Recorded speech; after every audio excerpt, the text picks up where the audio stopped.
대표님들 안녕하십니까. 모하비아 기에론입니다. 오늘은 대표님들과 함께 모하비는 누가 타는가, 모하비를 좋아하는 사람들은 어떤 사람들인가, 쉽게 말해서 모하비 타는 사람들의 특징에 대해서 이야기를 드려보고자 합니다. 모하비는 굉장히 오랜 역사와 시간을 가지고 있는 단일 차종 모델이죠. 2007년도 정도에 처음 출시가 되고 나서 2024년 지금까지도 꾸준히 사랑을 이어오고 있는 V6 디젤 3000cc 프레임 타입의 SUV입니다.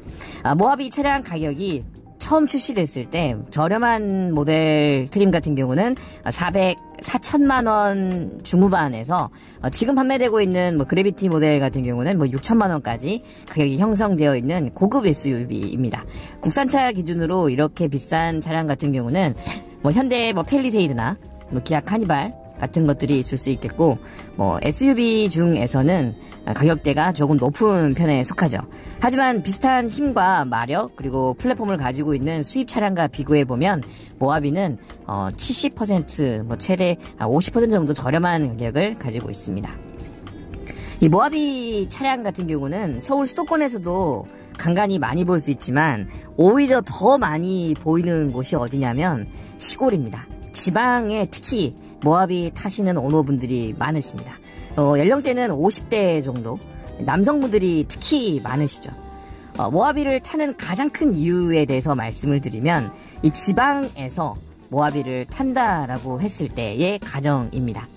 주로 농사라던가 어촌 쪽에서 일하신다면 양식장, 산이라든가 넓은 땅을 소유하고 계시는 그런 분들, 이 과거에 이렇게 큰 사업을 하고 계시던 분들은 승용차를 타고 다니실 수가 없습니다. 게다가 현장에 짐 같은 것들, 때때로는 무거운 짐, 쌀포대를 실어야 될 수도 있고, 또 장거리를 이동을 해야 될 수도 있고, 또 길이 좀 질고 척박한 곳을 다닐 때에는 튼튼한 차량을 탈 수밖에 없습니다.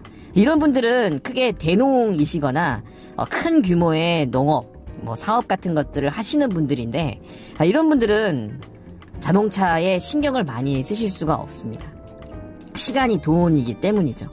그래서 정비성이 굉장히 좋고 튼튼하면서 어디든지 갈 수 있는 그런 차, 국산차 중에서 선택한다면 모하비밖에 없는 게 바로 이유입니다. 이런 분들은 대부분 엄청난 자산가 분들이시고, 실제로 모하비를 세컨카로도 타실 수도 있습니다. 승용차로 타는 점잖은 차량도 있을 수도 있어요. 하지만 모하비를 데일리로 고집하시는 이유는 앞서 말씀드렸던 것처럼 튼튼하고 어디든지 갈 수 있으면서 정비가 편한 차량, 수입 차량 같은 경우 벤츠나 BMW 같은 차량들도 충분히 구입하실 수 있지만 시골이나 지방의 특성상 AS 센터를 정기적으로 다닐 수가 없기 때문에 모하비를 선택하시는 분들이 많다라는 것이죠. 제 주변에 계시는 분들도 대부분 50대에서 60대 분들, 모하비 오너분들이 굉장히 많습니다. 대부분 개인 사업자분들, 혹은 넓은 땅을 소유하고 계시거나 산이나 바다 그리고 논 같은 것들을 운영하고 계시는 분들이 모하비를 특히 많이 구입을 하시는 것 같습니다. 또 하나는 모하비가 튼튼하다는 그런 생각을 하고 계시는 분들이 계시는 것 같아요. 특히 안전에 대한 불감증을 가지고 계신 분들, 여성분들도 모하비는 튼튼해서 사고 나면 죽지는 않을 것 같다라는 생각 때문에 모하비 하면 곧 안전이다라고 생각하시는 분들이 모하비를 구입하시는 것 같습니다. 이거는 조금 고민해야 될 부분도 좀 있는 것 같아요. 물론 모하비아 개론을 운영하고 있는 유튜버로서 모하비가 튼튼하다라고 자랑스럽게 말씀할 수 있어야겠지만, 요즘 나오는 대부분의 차량들은 대부분 튼튼합니다. 그리고 그 중에서도 가장 중요한 것은 강판의 사용인데요. 모하비 강판 같은 경우는 초고장력 강판의 사용 빈도가 없습니다. 특히 강판은 강판, 일반 강, 그리고 고장력 강판, 그리고 초고장력 강판, 이렇게 세 가지로 나뉘는데, 요즘 나오는 대부분의 신차들은 특히 A필러 같은 것들이 초고장력 강판으로 되어 있습니다. 이 초고장력 강판 같은 경우는 매우 튼튼해서 잘 찢어지지도 않고 늘어나지도 않습니다. 그래서 A필러라던가 엔진이나 자동차 부위에서 굉장히 중요한 부위를 담당하고 있는데, 모하비는 2007년도 그때 이후에 바디를 그대로 유지하고 있기 때문에 초고장력 강판을 사용하고 있지 않습니다. 그래서 전복이 되거나 A필러에서 충격이 들어왔을 때에는 상대적으로 요즘 차량에 비해서는 오히려 위험할 수도 있다.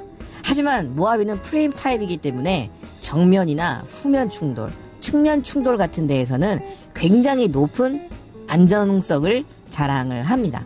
하지만 전복이 되었거나 캐빈 자체는 무르기 때문에 사고가 났을 때는 오히려 위험할 수도 있다라는 부분, 이것은 명확한 객관적인 팩트로 말씀을 드려야 될 것 같습니다.